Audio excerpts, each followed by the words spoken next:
And another deep, wonderful breath in. 2, 3, 4, 5, 6. Hold 2, 3, 4. And out. 2, 3, 4, 5, 6. And now I'd like you to think about this. That every child, when it comes into this world, is pure perfection and pure innocence. They come into the world and they say, hello, here I am. I'm so pleased to meet you after all this time. And there is absolutely no reason for that baby to feel anything other than complete and utter self-acceptance.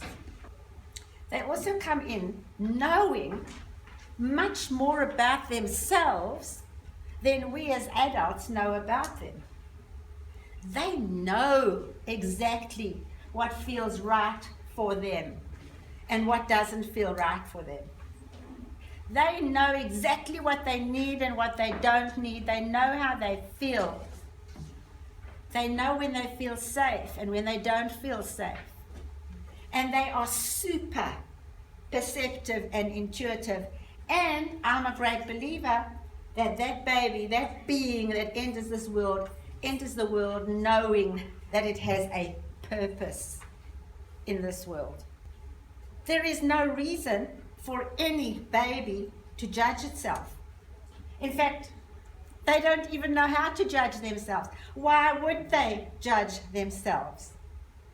And so they are, when they enter this world, pure innocence, pure perfection, and pure potential. And then something really sad begins to happen. We begin to mess with their wholeness that they entered the world with. We mess with their knowingness. And we begin to impose our feelings and our beliefs and our needs on them, wanting them to be the way we want them to be, and wanting them to feel what we think they should feel and what we think they should need. And when we do that, we begin to disconnect that baby, that child, from its truest self. When there is a disconnect with our truest self, there is inner stress. And so what happens is the chemistry of that stress in that baby begins to create problems, begins to affect the way the baby's body is working, the way the baby's brain is working.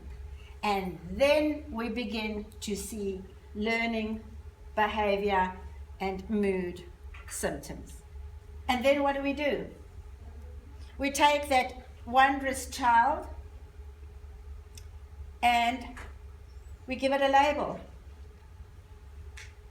And sometimes we give it medication because we think it's our job to fix it.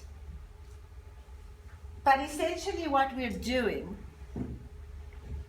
when we have imposed our values and our expectations and our beliefs and our feelings and some of our unfinished business on them, what we're doing is we are keeping them stuck. Every child has unbelievable greatness inside of him or inside of her.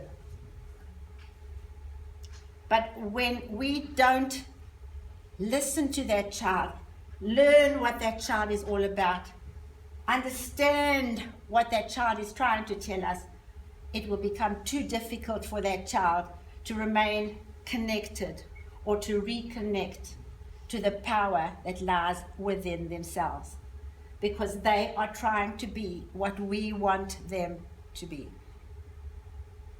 And so, folks, the solution is not to try and fix the kids.